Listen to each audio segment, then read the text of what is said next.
como eu mencionei, né, no slide anterior, né, o CRIO é o software aí de autoridade certificadora, ele é open source, então se alguém quiser ver mais detalhes, está disponível no GitHub.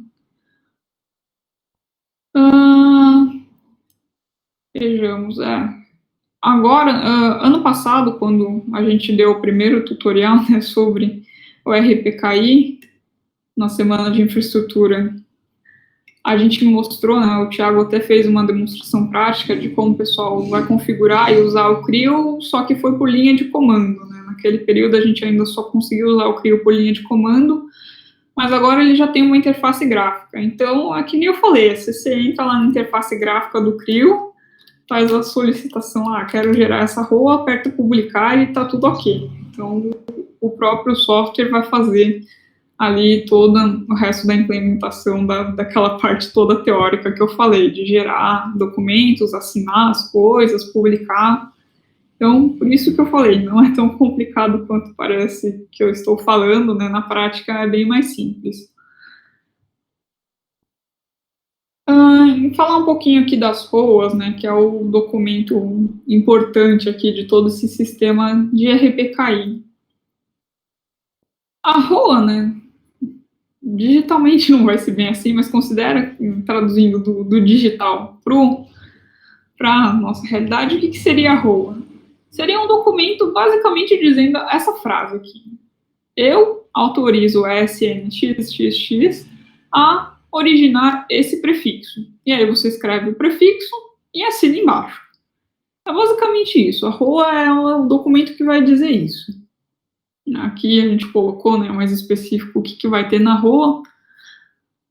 Então, no caso, aqui vai um nome, então você pode gerar ali um nome para aquela ROA, uma identificação para ela.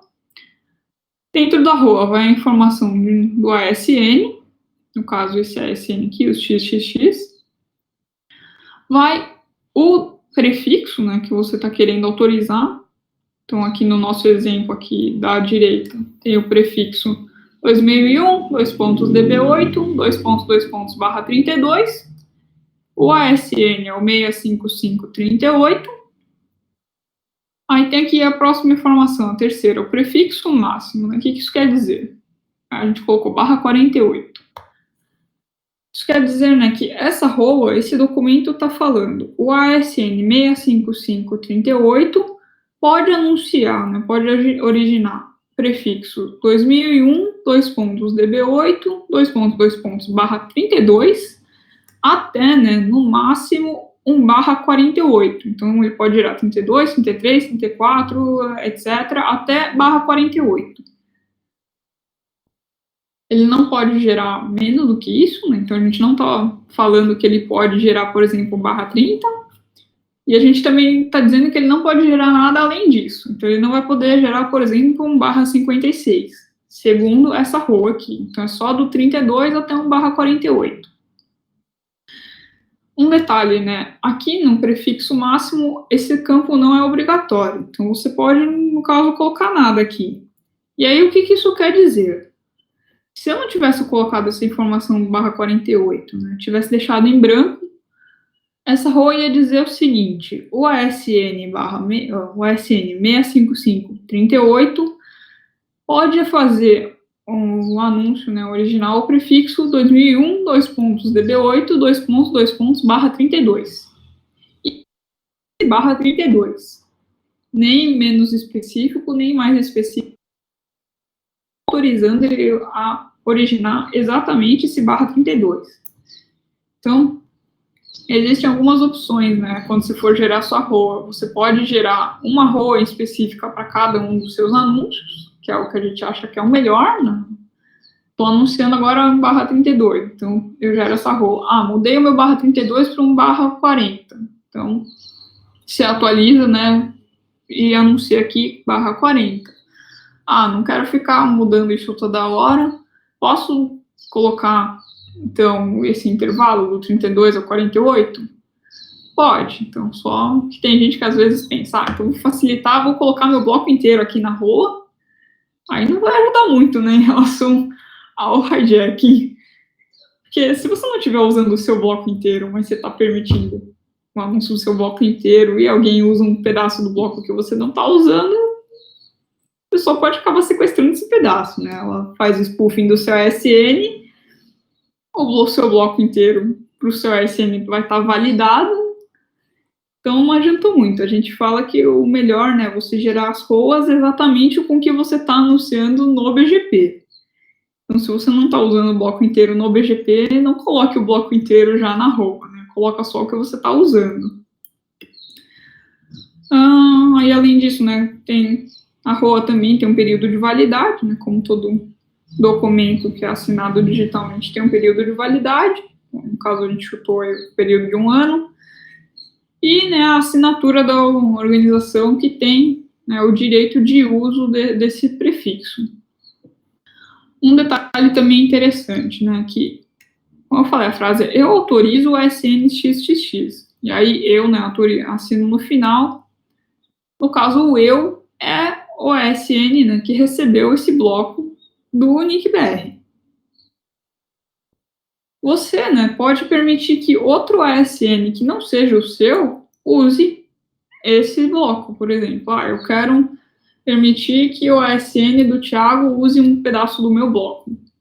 Eu posso colocar aqui o bloco que eu quero permitir que ele use, colocar o ASN ali do provedor do Thiago, e aí eu, né, que sou a detentora de uso desse bloco, eu assino aqui no final, e aí o Thiago vai poder fazer o anúncio desse prefixo aí, porque eu autorizei. Então, eu tenho o direito de uso desse bloco de IP, mas eu deixei, né, que o ASN dele fizesse esse anúncio no BGP. Então, essa informação também vai ser considerada, e quando vier, né, pelo BGP o anúncio vindo da rede do Thiago, vai ter essa informação, essa ROA validando.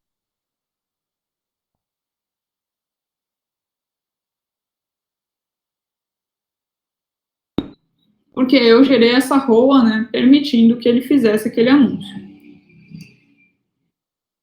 Então, também tem esse detalhe, né, não precisa ser obrigatoriamente o seu ASN aqui. Às vezes, né, tem empresas aí que compraram outras e foram aglomerando outras, e às vezes tem mais de um ASN, você pode autorizar, né, de um outro ASN da sua mesma empresa a fazer um anúncio dessa forma. Então, o ASN A, que é o detentor dos recursos, pode permitir ali que o ASN B, que também trabalha ali na empresa, a fazer o anúncio. Então, isso é uma opção que algumas empresas às vezes precisam usar, principalmente as grandes, né, multinacionais que têm a ASN em várias regiões do mundo. Então, isso também está englobado.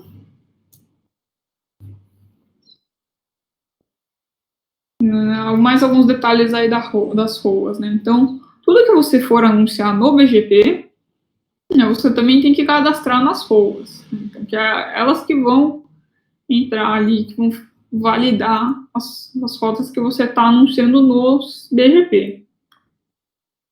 Então, é importante, estou anunciando 3 prefixos no BGP, então gera ali as ROAs para aqueles 3 prefixos, né?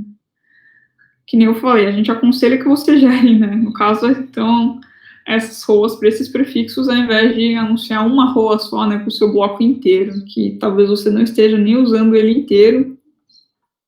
Então, lembra de anunciar o mais próximo, né, exatamente igual, se possível, né, do que você está anunciando no BGP.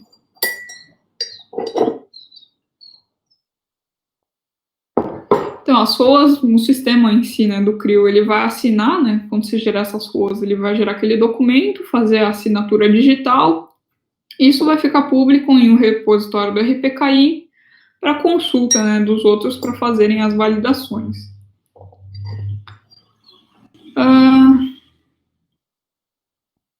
Algum detalhezinho aqui, né?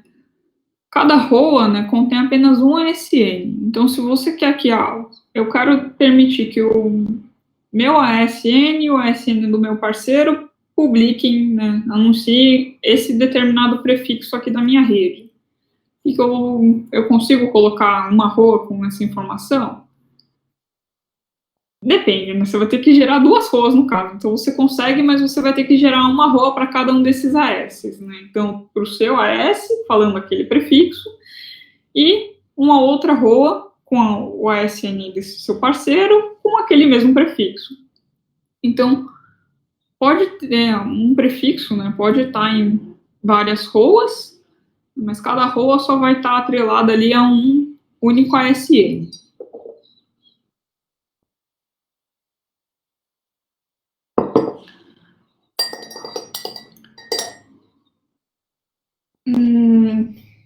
Meu Deus, já são 3h30, eu acho que eu estou atrasado, bem, vamos correr um pouquinho. Então, como eu tinha dito, né, você pode gerar uma ROA permitindo outro AS a fazer aquele anúncio, se você quiser repassar, né, eu quero deixar que outro AS também anuncie esse meu bloco, você gera uma ROA para esse outro AS falando isso é uma opção. Ou, né, se você quiser alocar um pedaço do bloco para o outro AS usar e ele mesmo gerar, né, as ROAs, o que você pode fazer? Você pode gerar um certificado digital, né, para essa outra organização.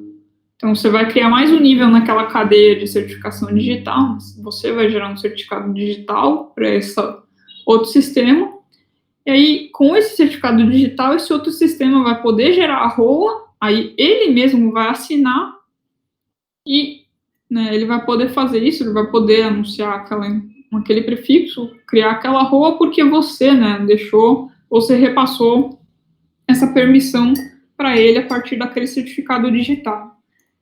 É o que seria o que o Nick faz para você, né? O Nick passa um certificado digital deixando você usar lá aqueles recursos, e aí você vai gerar um certificado digital deixando esse terceiro, esse outro, usar esses recursos.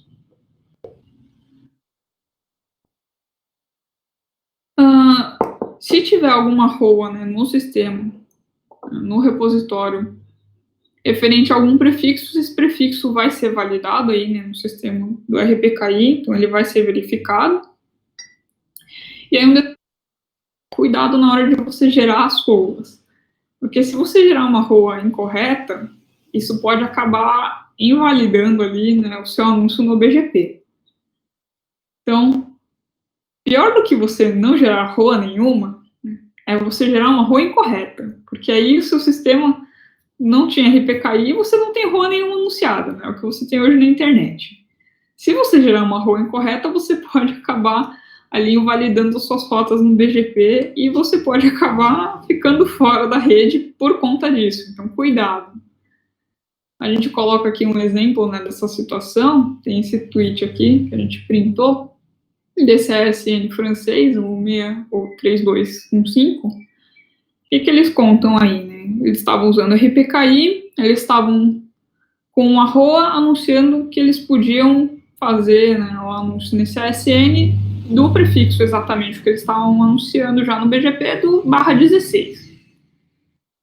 E aí aconteceu alguma coisa lá, eles precisaram mudar um anúncio no BGP. Eles decidiram quebrar em /17. Não tem problema nenhum, o bloco é deles, os endereços são deles, eles podem fazer essa mudança. Eles alteraram lá no BGP, no anúncio do BGP, mudaram para /17. Só que eles esqueceram de atualizar isso na ROA do RPKI. E aí o que aconteceu, né? A ROA falava, esse ASN pode anunciar apenas, né, exatamente /16, né? Eles não colocaram ali um intervalo. Se esse AS só pode anunciar /16, eu estou vendo aqui na tabela que está chegando no BGP anúncios /17. Esses /17 estão errados. Então, podia ser talvez alguém ali que espufou o ASN e tentou anunciar algo mais específico para tentar roubar ali o tráfego. Então, vou considerar, não, a ROA disse que é apenas /16, e esses /17 não podem ser anunciados, eles estão errados, essas rotas são inválidas. E aí, o que aconteceu com a validação da RPKI, aqueles dois anúncios /17 desse ASN foram considerados inválidos. Então, não eram para ser usados durante o roteamento no BGP. E aí o AS francês aí ficou fora, né, da rede. Ninguém mais estava usando aqueles prefixos para conversar com eles, porque acharam que estava incorreto. E o /16, né, eles tiraram, então ficaram fora. Por isso que é importante você não se esquecer. Se você for mexer nos seus anúncios do BGP, lembre-se de atualizar, né, os anúncios ali também nas roas.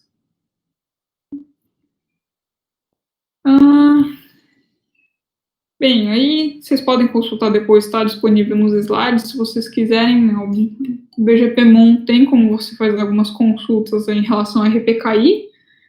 Nesse exemplo, a gente colocou o endereço do NIC, né? Então, você vê, barra 20, do ASN 22548, do UNIC-BR, e ele mostra aqui, né, o status do RPKI. Então, ROA Validation Successful.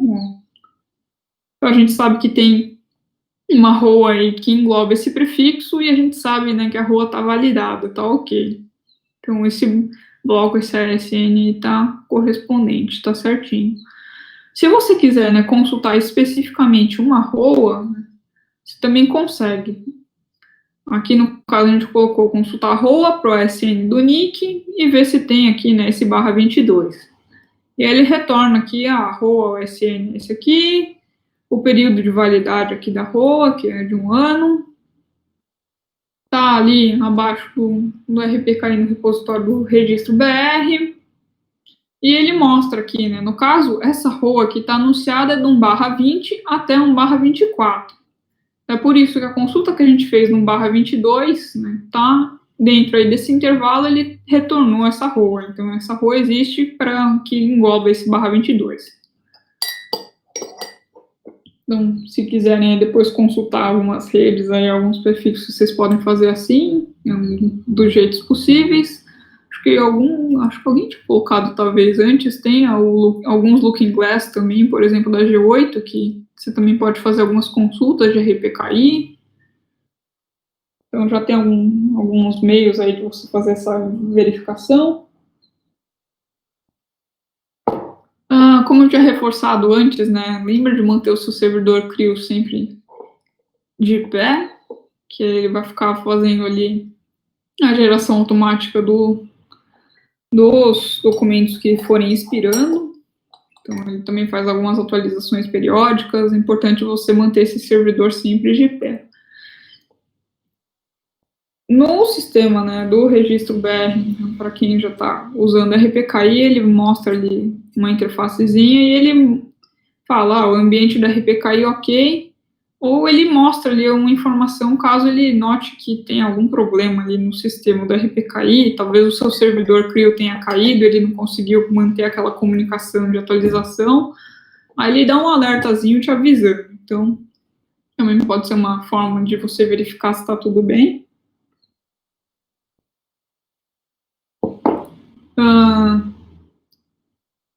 Eu acho que tem só mais alguns slides, eu vou continuar, porque assim depois vocês ficam liberados para fazer o laboratório.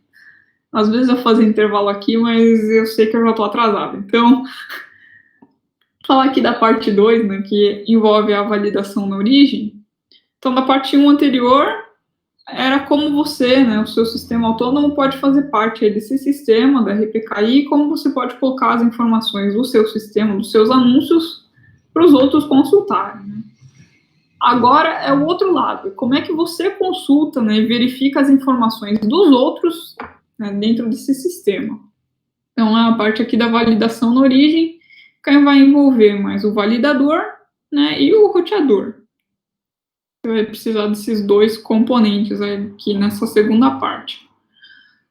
O validador, no caso, né, ele é um software que vai se comunicar com o repositório do RPKI, então ele vai pegar e vai conseguir ver, né, os documentos que estão naquele repositório, os certificados digitais, as ROAs, ele que vai fazer essa consulta e a verificação. Então, eu consultei ali no repositório, recebi todas essas ROAs estão ok? Ele vai verificar algumas coisas, tipo, o prazo de validade está dentro do prazo, a assinatura está correta, a assinatura digital está correta, essa informação na cadeia de certificação é válida? É válida. Então, o validador que vai fazer todas essas verificações aí do lado mais de segurança.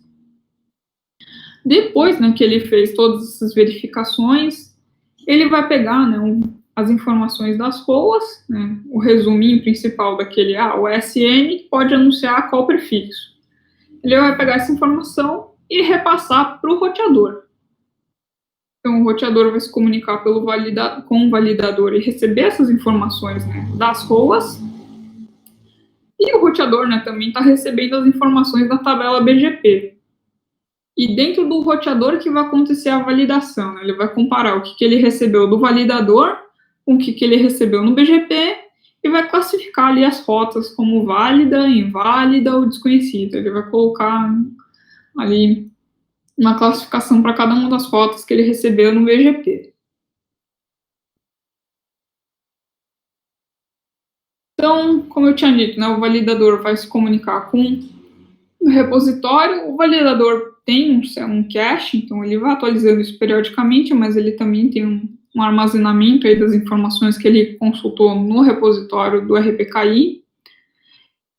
E aí, né, ele vai pegar essas informações, consultar as ROAs, né, e passar as informações das ROAs para o roteador. Essa comunicação entre o validador e o roteador, né, é feita usando esse protocolo aqui, RPKI to Router Protocol, esse protocolo RTR, e é por isso, né, que não é todo roteador que consegue trabalhar com RPKI.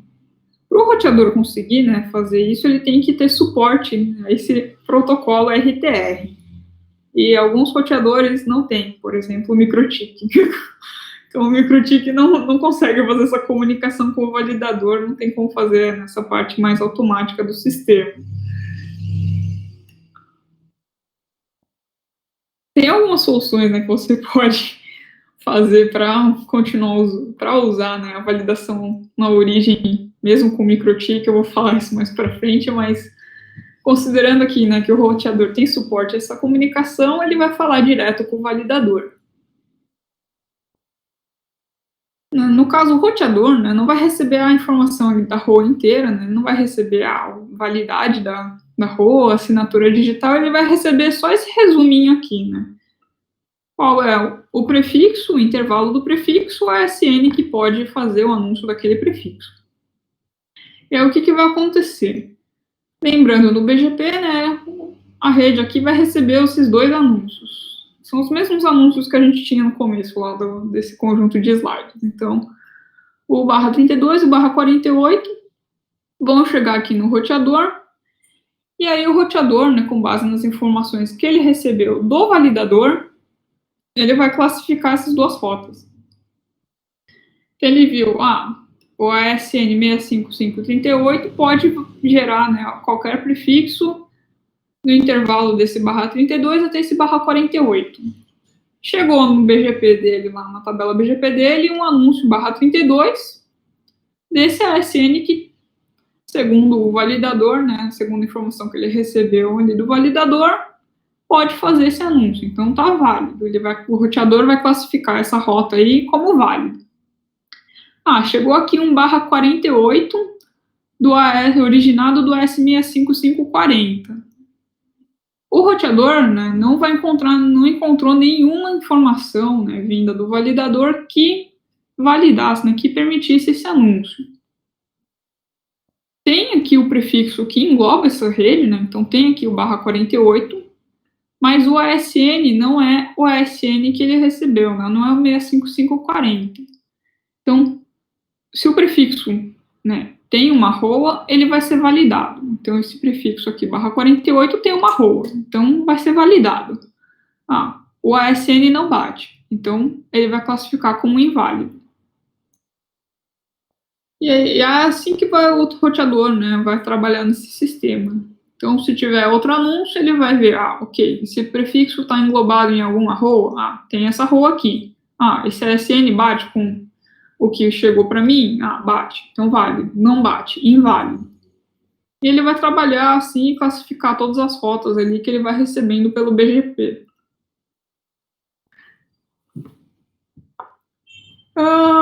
Alguns detalhes aí, né, sobre o validador. Existem vários, né, softwares de validadores e esses softwares, né, já estão configurados para se comunicar, né, com os repositórios dos RPKIs. Então, ele já tem conexão para o repositório aqui da região do LACNIC, do ARIN, dos 5 RIRs, né, lá da cadeia que formam o RPKI. Então, na hora de fazer a validação, você tem que, né, consultar todas as bases, né, todos os repositórios de todas as regiões. Então, os validadores já têm essa comunicação com esses repositórios. Como eu falei, o validador tem um certo cache, né, então ele não vai ficar consultando toda hora ali os repositórios, ele armazena e vai atualizando periodicamente essas informações. O validador vai verificar as informações dos certificados digitais, assinaturas, e aí eu falei, isso o validador vai fazer, o roteador, né, para o roteador ele só vai passar a informação que é importante, né, o prefixo que pode ser anunciado por qual ASN. Então, essa informação, né, que seria um resuminho da ROA, ele vai mandar pelo protocolo RTR, e essa informação vai, né, nesse formato aqui, de VRP, né, que é um documento que vai ter só a informação do prefixo e do ASN. Então, não vai ter todo aquele pedaço de certificação, etc., porque isso, o roteador não vai trabalhar em cima disso, né, ele vai receber só o resumo, que é esse VRP.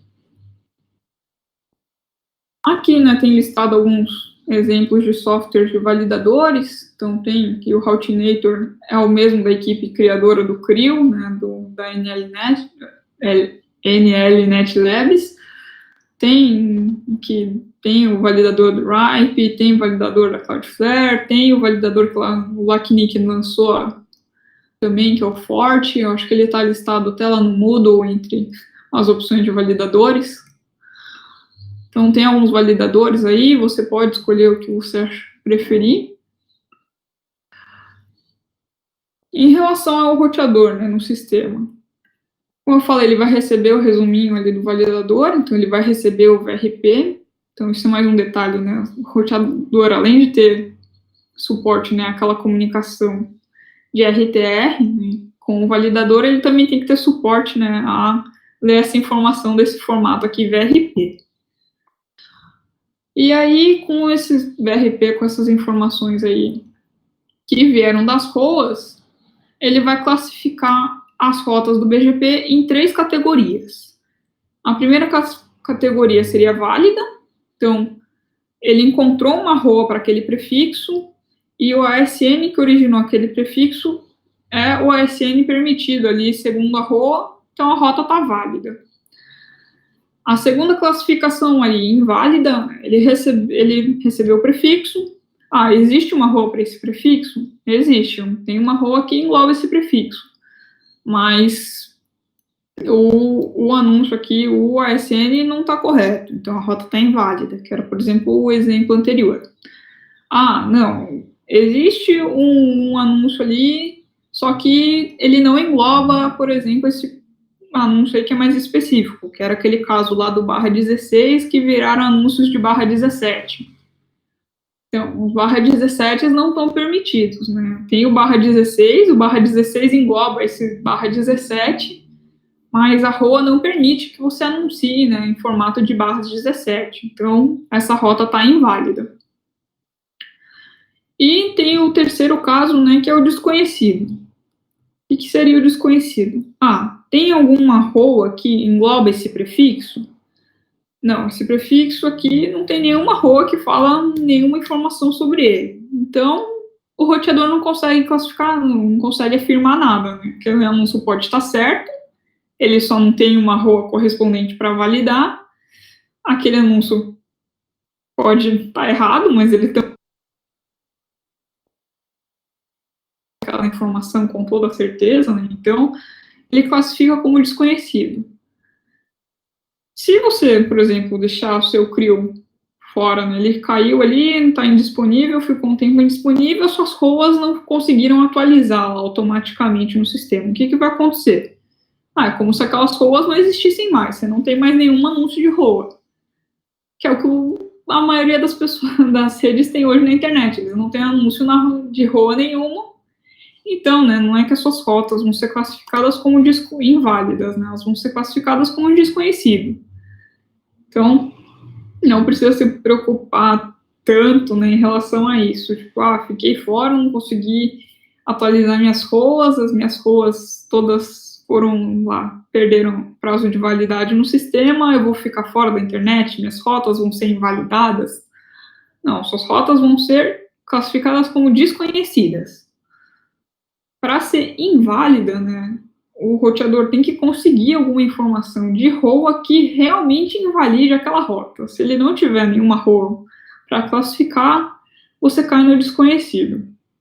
Então, você não vai cair, né, no inválido, provavelmente você não vai ser cortado ali da rede. Agora, se você fizer anúncio de uma ROA errada, aí você vai ser classificado como inválido e aí você talvez realmente perca a conexão na rede. Então, tome cuidado.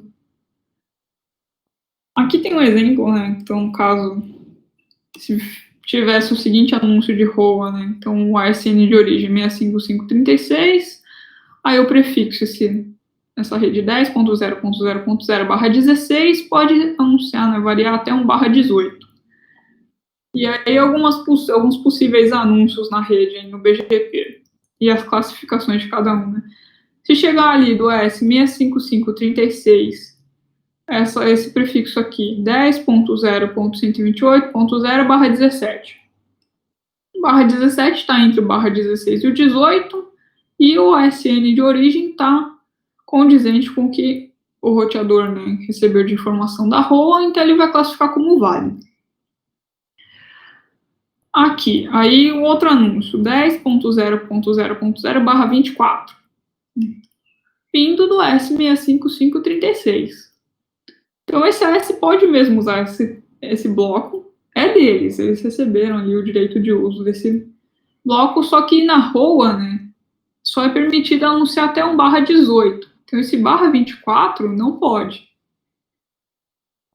Por isso que essa rota foi classificada como inválida.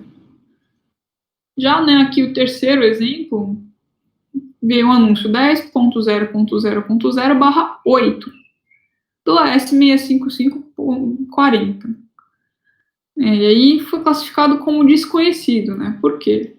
Porque esse /8 ele é menos específico do que o /16. Então a gente não tem, né, informação que consiga classificar inteiro nesse /8. A gente consegue classificar um pedaço desse /8 nesse /16, que provavelmente é a parte que está errada, mas tem um outro pedaço ali daquele /8 que talvez esteja correto.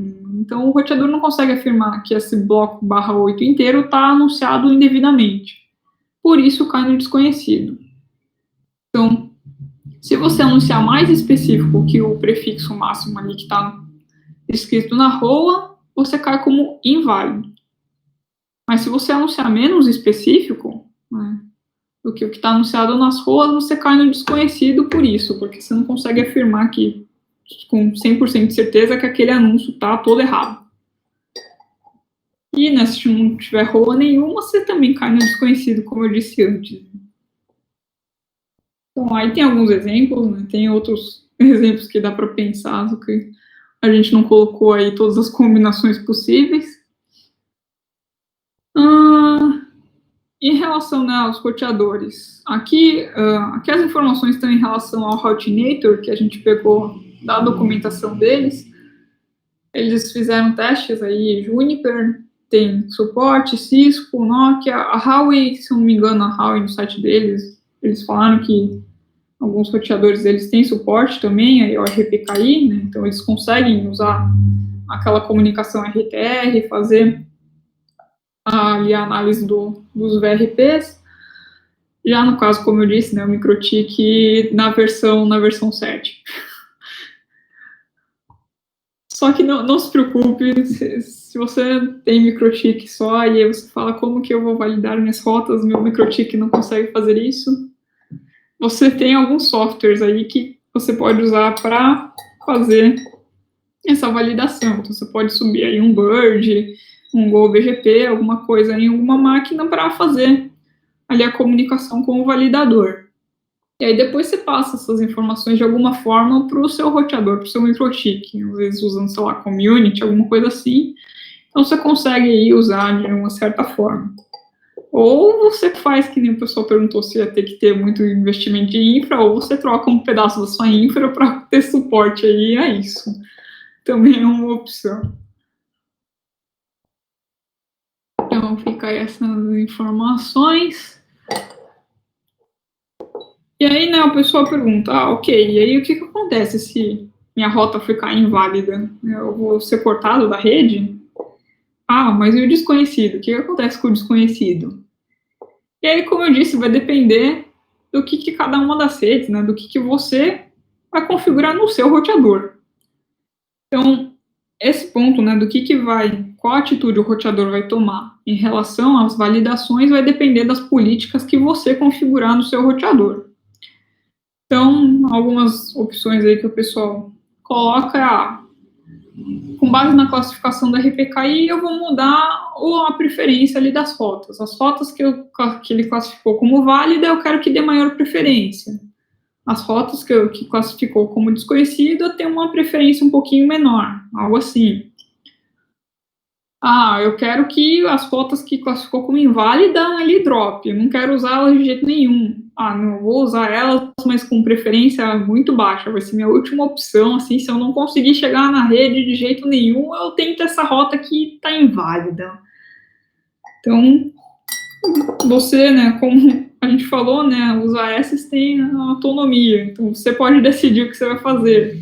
Ah, eu quero colocar communities e aí trabalhar em cima dessas communities em relação às validações. Também é uma opção. Se eu não me... Então, nos PTTs aqui, né, o pessoal coloca, né, faz a validação de RPKI dos anúncios lá dos PTTs e eles colocam, acho que, communities. Isso está documentado em algum pedaço do... Deixa eu ver, acho que eu tenho aqui fácil. Então, isso está documentado aqui, né, pelo pessoal da equipe do XBR, eles acho que colocam communities aí em relação ao que eles validaram do RPKI. Ah, quero usar filtro, que nem eu falei, você quer dropar tudo que você classificou como inválido, você não quer usar de jeito nenhum. Se o sistema considerou inválido, você vai considerar que aquela informação está errada, quero que drope isso. Você pode colocar filtro. Você, né, uma decisão sua. Então, são algumas opções do que você pode fazer em cima dessa validação. O pessoal perguntou, né, como é que está a adoção aí. Tem aqui o link, né, tem aí essas estatísticas da equipe do CRIO. Então, algumas regiões vocês veem que a adoção da RPKI está bem mais avançada, o nosso ainda está clarinho, porque a gente ainda está começando. Mas, se comparar alguns meses atrás, eu acho que tem regiões aqui que estavam bem menos, né? A adoção estava bem menor, já cresceu bastante, então o pessoal está trabalhando mais nisso, né? Segurança é um assunto bastante importante, né? O pessoal está bastante cuidado disso na rede, então eles estão adotando aí o RPKI e, né, o RPKI vai funcionar só se todo mundo colaborar, né? Então, todo mundo tem que começar a aderir, começar a fazer, né, os anúncios de ROAS, né, para a gente ter uma base para fazer as consultas e as validações. Né? Então, se você ainda não sei como colocar ainda fazer os meus anúncios de ROA, tenho que estudar um pouco isso antes, não quero colocar agora, vou estudar um pouco antes de fazer isso, tudo bem. Você pode começar pelo menos pela parte da validação. Então, já vou começar a validar as rotas que eu recebo do BGP para tentar melhorar pelo menos esse ponto aí de segurança, e aí depois, né, você também vai contribuindo, colocando os seus anúncios, suas ROAs nos repositórios. Então, por isso que a gente dividiu entre a parte 1 e a parte 2, né, elas são relativamente independentes. Você pode só fazer a validação e depois, né, colocar os seus anúncios nas ROAs. Então, elas têm essa independência, né, nesse ponto. Mais algumas estatísticas aqui, né, no caso do NIST, né, lá dos Estados Unidos, a maioria, né, das rotas aí da tabela BGP completa, acho que no caso sem relação IPv4, é isso. A tabela BGP completa, a maioria ainda está como inválida, como desconhecido, né, not found, porque ainda não tem nenhuma informação de ROA, né, publicada em nenhum repositório. Então, uma boa parte da internet ainda está como desconhecido, né, o pessoal ainda não adotou o RPKI. Mas é interessante a gente ver, né, que aí mais ou menos um quarto que já está colocando os anúncios de RPKI, o pessoal está fazendo direitinho, né? A maioria está considerado aqui como válido, um ou outro aqui está classificando como inválido. Aí a gente não sabe se a pessoa fez o anúncio da rua errada e invalidou a própria rota, ou se realmente tem anúncios aí incorretos na rede, pessoas que fizeram ali um hijacking sem querer e isso está ainda na rede, e aí está sendo invalidado por causa das ruas, né? Com a informação correta. Então tem uma pequena porcentagem aí classificada como inválida, mas não é algo tão gritante. Então o pessoal está anunciando aí certinho. Tem outras estatísticas aqui em relação a empresas específicas, né, que tem mais anúncios de ROAS e de prefixos em ROAS. E eu já falei por 2 horas, espero que o live de hoje vocês consigam fazer rápido. Eu vou falar por quê, eu falei em 2 horas, mas se vocês repararem aí no slide, o vídeo está falando que tem 8 horas e quase 40 minutos. Sim, isso, a gente deu um tutorial de 8 horas sobre RPKI. Eu tentei falar o que a gente disse no tutorial todo em 2 horas, então vocês vão entender porque eu corri tanto. Então, se vocês quiserem ver mais detalhes, né, a mão na massa, a parte prática, não deu para a gente colocar no curso, porque o tempo realmente está curto, mas a gente tem gravações disso, a gente publicou aí esses tutoriais, eles estão disponíveis, vocês podem acessar aí pelo link do YouTube, está no nosso canal do NickBR Vídeos. Então, esse tutorial foi o que eu comentei, né, que a gente deu no final do ano passado, na semana de infraestrutura. Ele foi só por linha de comando, né, que antes não tinha ainda a interface gráfica do CRIO, mas nesse tutorial o Thiago mostrou, né, como você configura o CRIO, como você anuncia suas ROAS, né, os prefixos pelas ROAS, e ele também mostrou, né, como você pode usar um validador. No caso, a gente usou aí nesse tutorial o Routinator. Então, como você instalar um validador, como você fazer Draconium e Cal validador para o seu roteador, como é que fica, né, ali a parte das rotas que você vai receber pelo BGP, junto com as rotas que você recebeu pelo validador, né, as informações do validador. Então, tem esse tutorial aí disponível. Esse ano, em agosto, não sei quantos conseguiram acompanhar, mas a gente também fez um outro tutorial, no caso, nessa semana de capacitação, que a gente tem uma semana com um tutorial por dia, né? A gente deu o tutorial, no nosso caso, foi o de RPKI.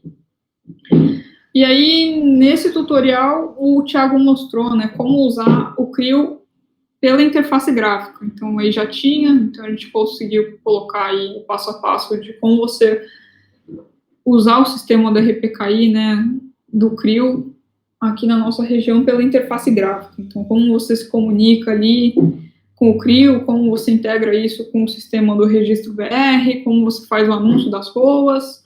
Então, tem o passo a passo aí. O vídeo também está disponível no YouTube. Também tem alguns detalhes aqui no site da semana de capacitação, então, que era necessário, precisava instalar alguma coisa. Tem, acho que o Thiago também colocou alguns documentos lá com os comandos bonitinho, se eu não me engano. Qualquer coisa, então, qualquer dúvida vocês podem mandar e-mail para a gente. Então, fica aí esses 2 links para vocês verem. Esse tutorial aqui a gente só mostrou, né, a parte do CRIO, né? Não tem a parte do validador, e se vocês verem, o tutorial já teve 3 horas. Então, tentei ser mais rápida o que deu, mas o assunto é um pouco extenso, como vocês podem ver nos vídeos que a gente fez já sobre isso. Alguma dúvida? No final desse conjunto de slides, né, tem o nosso e-mail da nossa equipe, né, de cursos. Então, se vocês quiserem tirar dúvida, podem mandar e-mail para a gente. A gente também colocou aqui um e-mail de contato da equipe do registro, porque quem está cuidando, né, do sistema do RPKI em si, né, é uma equipe do registro BR. A gente está tentando, né, ajudar o pessoal aí, fazendo essa divulgação, né, passando isso nos nossos cursos, tentando explicar, né, como é que funciona, mas quem está cuidando mesmo de todo o sistema é o registro. Então, se vocês tiverem alguma dúvida, vocês também podem entrar em contato com eles estão ajudando o pessoal, né, porque tá todo mundo aprendendo agora, né, como é que usa isso, e aí, às vezes o pessoal tem dúvidas, a equipe do registro também está ajudando nessas dúvidas, para o pessoal implantar aí o sistema da RPKI nas redes de cada um. Ficou alguma dúvida? Eu pulei alguma pergunta aqui, a pessoa falando da versão 7, então a versão 7 do MikroTik realmente vai ser incrível. Vai solucionar todos os problemas que a gente fala que tem. Bem, acho que até o momento não temos tantas dúvidas. O pessoal, imagino que ainda vai ver os nossos outros vídeos para a parte prática. Aí vocês vão ver que, né, na prática não é tão complicado assim, né? Você instala ali os softwares e aí a maioria das coisas já vai ser feita por trás, né? Você só utiliza ali o sistema, você não vai ter que implementar lá todo aquele monte de protocolo, toda aquela cadeia ali de certificação que eu falei. Deixa eu ver se já temos as coisas no Moodle. Lab de filtro, sim, tá. Então, como a gente tinha falado ontem, o laboratório de hoje é bem mais curto. Oh, não. Travou aqui, não trave. Oh, meu Deus. Pronto, voltou. O laboratório de hoje, no caso, está disponível já no Moodle. É o laboratório 4 de anti-spam, né, de filtro. Deixa eu copiar aqui o link.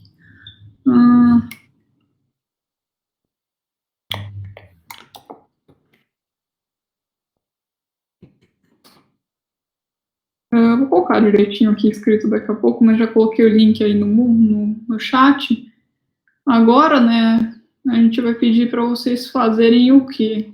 Quem ainda não terminou os laboratórios anteriores, né, é bom terminar os labs anteriores. Como a gente já falou, né, esse laboratório ele é incremental. Então, se você não fez o SPF ou o IBGP ainda, é bom você terminar isso, arrumar, né, se ficou algum problema, terminar isso primeiro, e aí pode, para quem já terminou tudo, pode fazer o laboratório 4, está disponível lá no Moodle, na seção do anti-spam.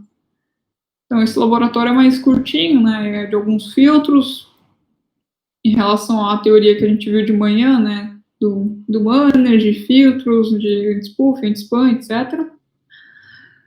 Aí, então, vocês podem, né, fazer a verificação, a validação dos laboratórios de vocês pelo validador, o mesmo validador que a gente comentou ontem. Deixa eu ver se tem mais alguma coisa que eu preciso passar. Alguém tinha me perguntado, né, se já tem uma lista de ROAs. Lá no Moodle, está linkado logo abaixo dos slides da RPKI, tem alguns links interessantes. Tem alguns de validadores e tem um link aqui, deixa eu... Lista de ROAs brasileiras publicadas na RPKI. Tem um URL, tem esse link aqui, esse FTP disponível com um banco ali, um histórico de todas as ROAs brasileiras já publicadas. Então tem as ROAs, os ASNs, então se quiserem dar uma olhada aí também é possível.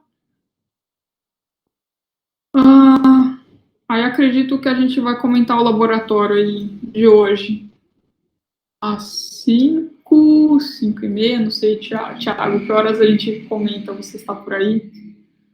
Oi. Acho que esse laboratório ali é mais curtinho, a gente pode comentar umas 5h30. Aí dá tempo do pessoal fazer o laboratório, porque eu já estendi 1 hora além do esperado na teoria. Deixa eu...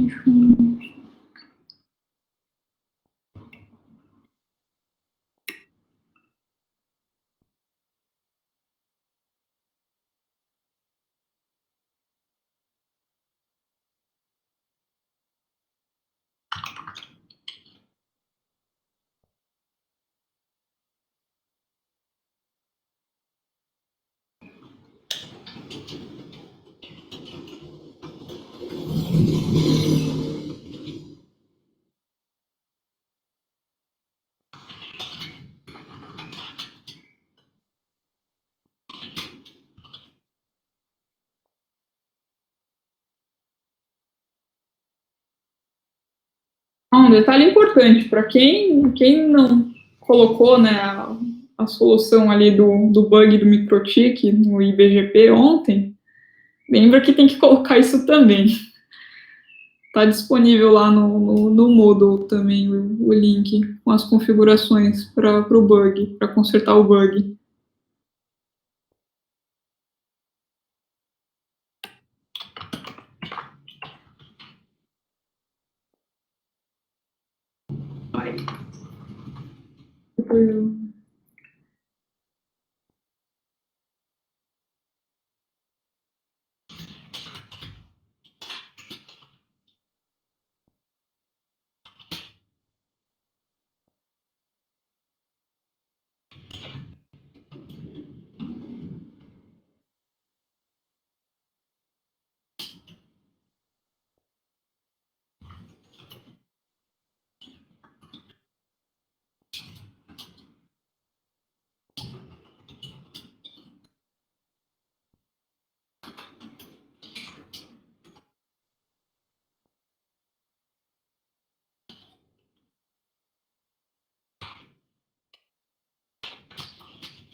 Grava a correção, né? A gente não reiniciou a sala, né, à tarde por conta da aula de RPKI, né? Então essa gravação aqui vai ficar, né, a parte da tarde toda vai ser um vídeo só, tá? Normalmente a gente deixa em dois, né? Que é a explicação do exercício e a correção, né? Nesse caso aqui, como teve a explicação da RPKI à tarde, tá? Vai ficar numa coisa só, né? Só para quem depois for acompanhar. Então, né, hoje, né, era a questão aí de filtros, né, para você aplicar na rede, né, do laboratório. Primeiro a gente fez aqui, né, a questão de anti-spoofing, depois a gente fez ali o filtro de anti-spam. Né. No caso do filtro de anti-spoofing, né, para IPv4, aqui a gente fala no MikroTik, a gente tem lá o RP Filter, né, que é o RPF. Então, para IPv4, né, a gente vai habilitar o RPF no MikroTik, e para IPv6, né, não tem RPF, né, então, quer dizer, o MikroTik não tem RPF para IPv6, né, então a gente vai fazer esse filtro na mão, né, para fazer algo, né, parecido. Então, o que a gente tem que fazer, né, lembrar que isso aqui, né, eu só vou fazer lá no MikroTik clientes, né, o Borda não precisa, tá? E, inclusive, não é nem recomendado, né, você fazer isso no Borda para evitar, né, de sobrecarregar a rede,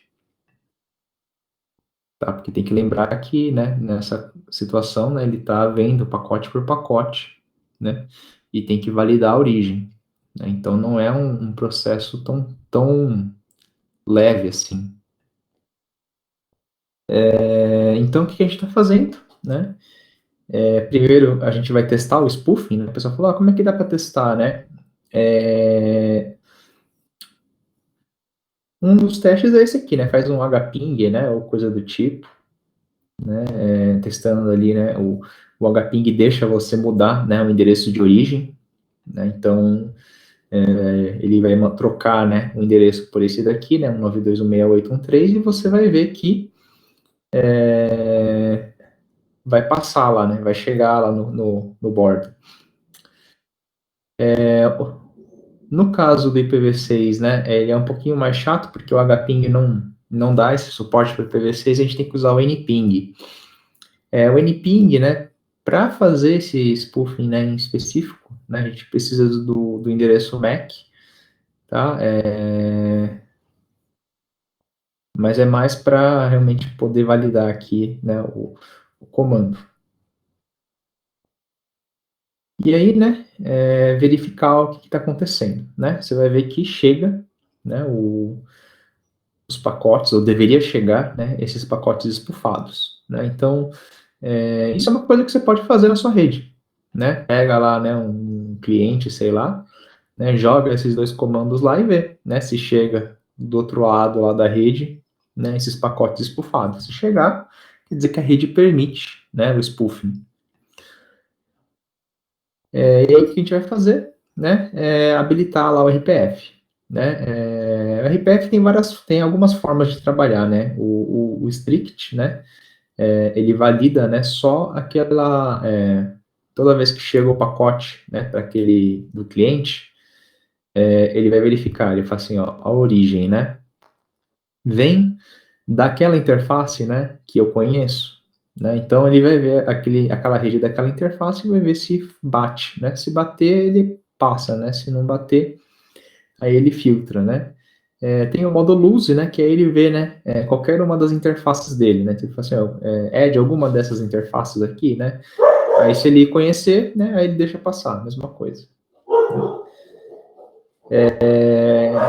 Dá para fazer isso na mão, né, que é o que a gente vai fazer no IPv6, né, que é, por exemplo, criar um filter, né, o filter, na verdade, não é, né, a forma mais eficiente aqui, né, poderia ser um raw aqui, que é um pouco mais, né, eficiente, mas é uma possibilidade. Deixa eu ver, o Eduardo perguntou aqui, né? No caso, se o MikroTik tiver somente um IP, fazendo NAT para os clientes, né, fornecendo IP privado, precisaria também utilizar o anti-spoofing? Ou somente para os MikroTiks que fornecem IPs públicos, né? Acredito, tá, que se, né, a pessoa está recebendo lá um IP, né, de CGNAT, tem que testar o que o NAT faz, tá? Porque eu não sei se o NAT chega a validar, né, se aquele endereço, né, faz parte lá da rede que ele está usando, né? Se ele faz essa validação, né, aí não precisa, né? Agora, se ele for um cara, né, que simplesmente recebe o endereço, troca por outro, né, aí precisa, tá? Eu acredito que provavelmente ele deve, né, ter uma validação mínima, tá? Para falar, ó, não é nem a rede que eu configurei aqui no NAT, né? Então não faz sentido, né? Mas tem que testar, tá? Eu não consigo te afirmar com certeza. Tudo bem?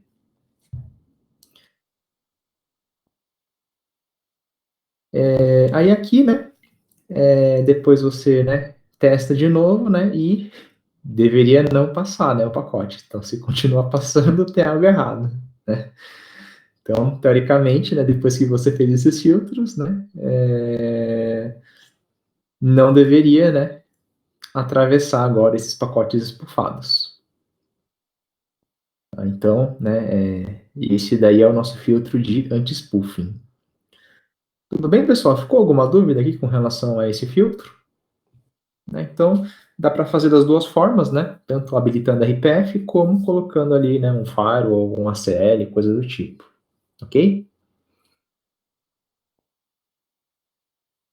Aí na segunda parte, né, é fazer o filtro aí da porta, né, 25. Né? Então, não deixar, né, que seus clientes domésticos, né, usem a porta 25, porque essa porta, né, é uma porta exclusiva para servidores de e-mail. Então, a gente vai fazer isso primeiro, né, só no clientes, né, então o corporativo, né, a gente deixa aberto, porque corporativo o cara pode precisar usar, né. Posso também fechar a porta 25 no corporativo?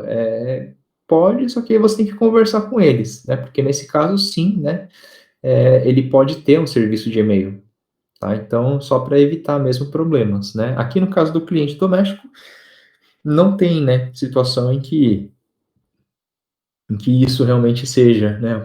Dificilmente o cara vai ter um servidor de e-mail na casa dele, né? Tem pessoal meio louco sempre, mas mesmo que ele tenha, né? Eu nem sei daí se entra, né, como contrato de internet doméstica, né? Então, não tem muito problema, tá? Você pode filtrar a porta 25 do cliente doméstico, né? A única situação que talvez ele tenha problema, né, é se o cara, né, configurou o Outlook dele há 200 mil anos atrás, né, baixando lá o e-mail que ele tinha lá do, sei lá, né, do algum provedor antigo ali, né, sei lá, ZAS, Ball, né, e aí ele configurou aquele Outlook, né, na porta 25, né, aí pode ser que ele tenha problema, de verdade, né, eu acho que não vai dar, né, assim, as experiências, né, que os provedores têm reportado para a gente é que praticamente ninguém mais faz isso, né, então eles tinham, né, esse receio mesmo de que talvez, né, acontecesse isso, mas de verdade não aconteceu, né, acho que praticamente todo mundo hoje aí, né, se usa e-mail, usa na web, né, ninguém mais usa um cliente de e-mail, né, a não ser que seja corporativo, mas cliente doméstico, né, ninguém mais usa. Então, você pode fazer esse filtro, né, sem nenhum problema, e aqui, né, a gente vai fazer, né, esse filtro aqui, né, no firewall, né, então, só na Ether 2, né, que é a interface que vai para o cliente doméstico, né, e que vai para a porta de destino 25 TCP, né, que é essa porta de e-mail. Faz isso tanto para IPv4 como para IPv6, né, e, né, testar, né, então, fazer o teste de acesso ali, né, na porta 25, né, então manda aqui, né, tanto, né, via IPv4 como via IPv6, né, e depois ele compara, né, com a porta 22, né, para ver se passa na 22, né, como a gente não filtrou nada na porta 22, tem que passar, né, na 25 não. Vocês perceberam algum problema nesse passo a passo?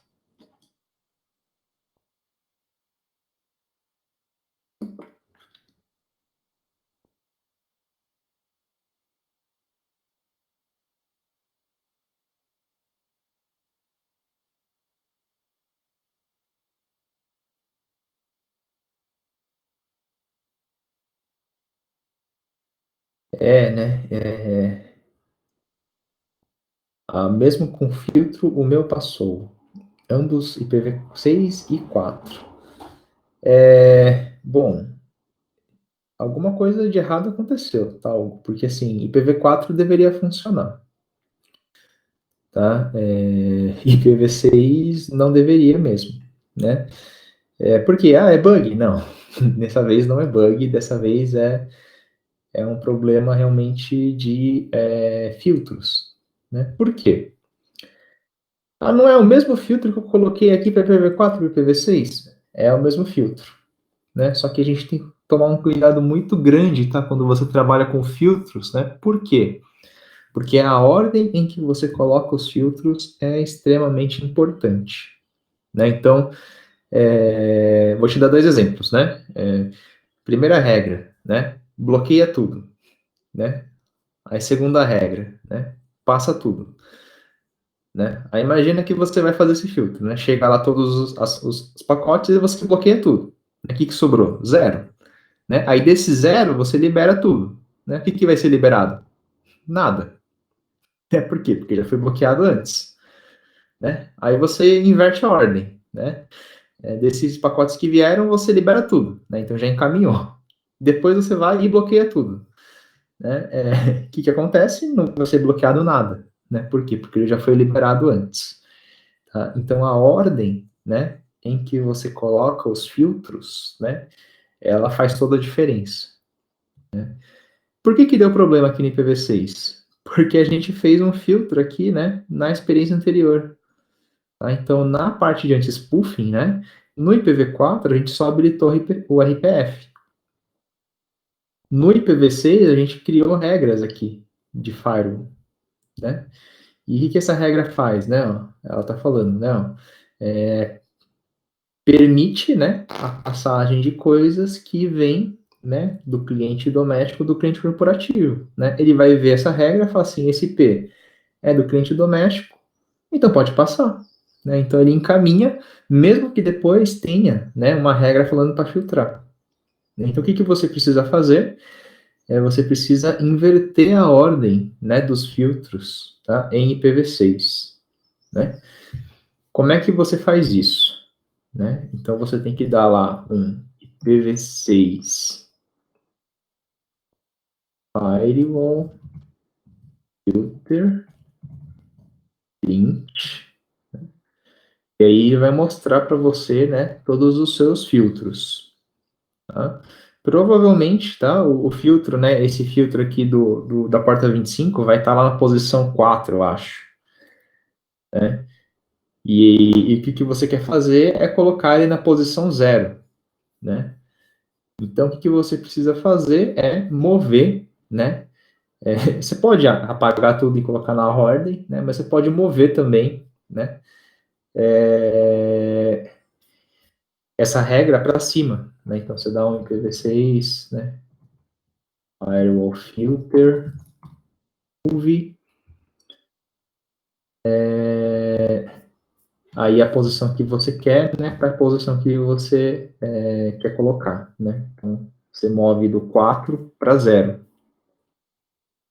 Né? Então, aí você joga essa regra para cima e aí sim deve funcionar, tá? O RPF.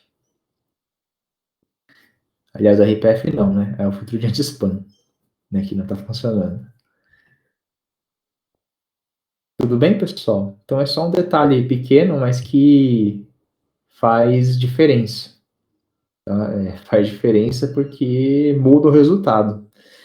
E quando a gente for fazer a parte de filtros de BGP, tá? É a mesma coisa, né? Então, quando eu for fazer lá os filtros de BGP, toma muito cuidado, porque essa ordem, né, do que você vai filtrar, né, é super importante, tá? Então, né, e principalmente porque a gente vai fazer os filtros IPv4 e IPv6 no BGP, tá? Eles são invertidos, né? No IPv4, né, eu faço uma blacklist, né, de coisas que não devem ser recebidas, né? E eu deixo aprender todo o resto, né? Então, falo, ó, essas coisas aqui não são coisas, né, que devem estar na internet. Então, filtra tudo isso aqui, né? O resto eu aceito. No IPv6, eu faço o contrário, né? Eu faço uma whitelist. Né? Eu falo assim, ó, eu só vou aceitar, né, essa faixa de IPs, que é a faixa de IPs que é válida na internet, e todo o resto eu bloqueio. Né? Então, eu estou fazendo o contrário, né? O que eu faço em IPv4, eu faço o contrário em IPv6. Então, a ordem, né, que você vai colocar, né, é extremamente importante, tá? E muda totalmente o sentido se você trocar a ordem. Tudo bem, pessoal? Então, ficou alguma dúvida com relação aí a essa experiência? Todo mundo conseguiu usar o validador? Hein, pessoal? Alguém ainda não conseguiu passar no validador? Só para a gente saber, né? O validador, né, ele valida exatamente, tá, as palavras, né, que foram colocadas, tá? Então, toma cuidado ali com os nomes, né, que você coloca, porque pode dar problema por causa disso, né? Se você usou minúsculo, usou maiúsculo, né? Então, só tomar esse cuidado.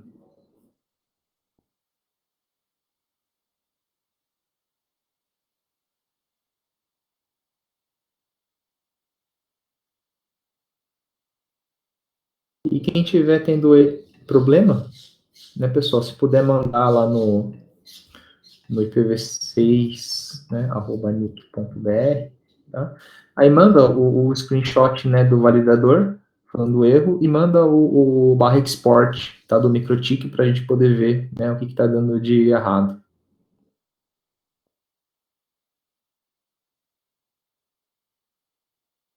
Não tem problema, tá, Rodrigo?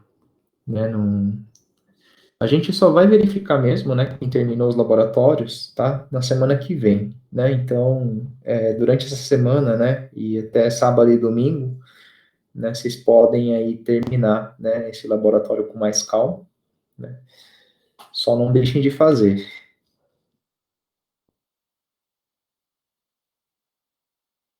ok?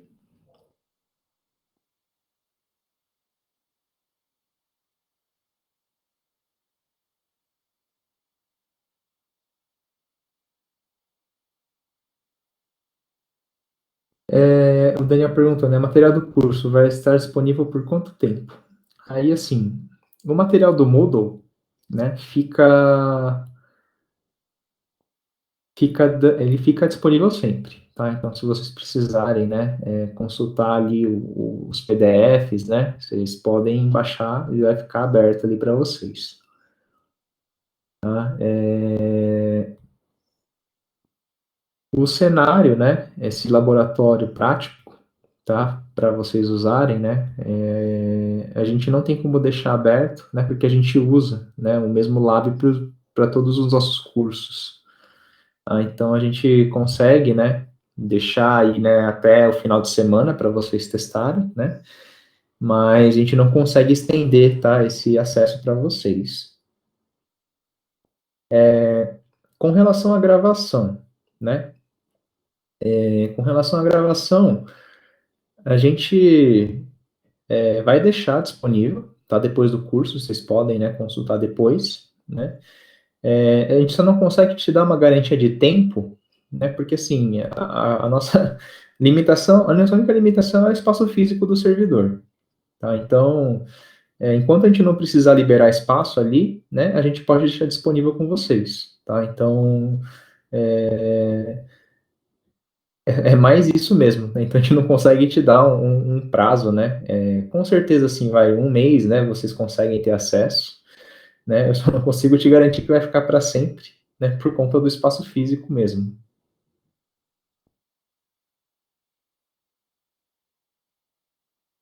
Pessoal, se vocês acharem como baixar os vídeos, manda para a gente também, porque ajuda.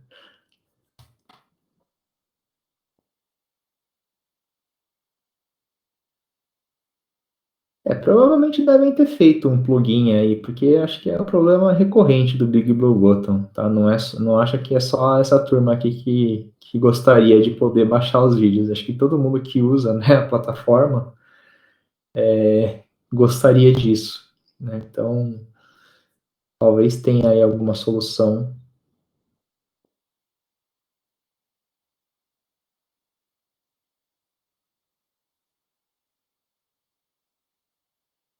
Tudo bem, pessoal? Então, acho que por hoje, então, era isso que a gente tinha para falar. Te agradece aí a presença de vocês, né? Amanhã, né, a gente vai falar mais aprofundadamente aí de BGP, né? Então a gente vai falar aí das boas práticas, né? A gente viu como o BGP funciona, né? Amanhã a gente vai ver de fato como que é o ideal, né?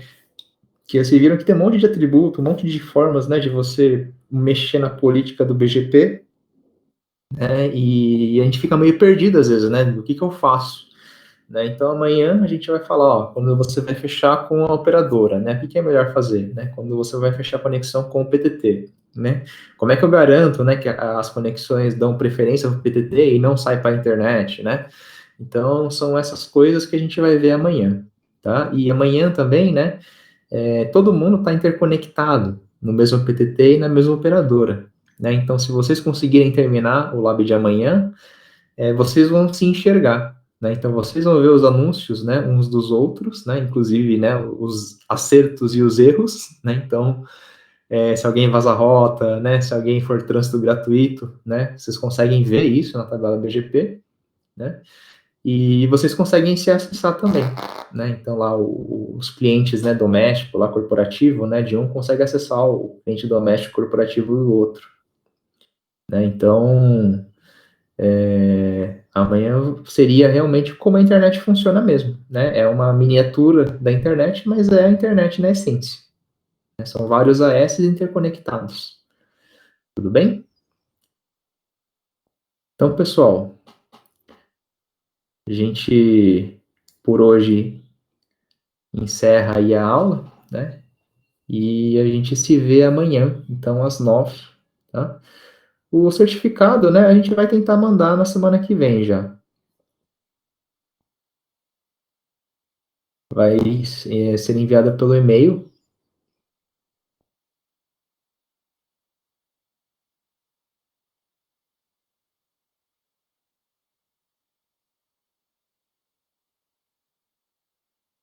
A prática será meia-tarde, né? A parte da manhã vai ser teoria e a parte da tarde vai ser o laboratório.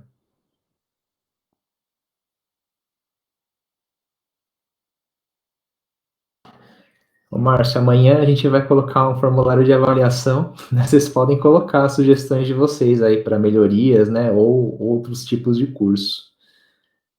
Tá? A gente também é aberto aí a sugestões.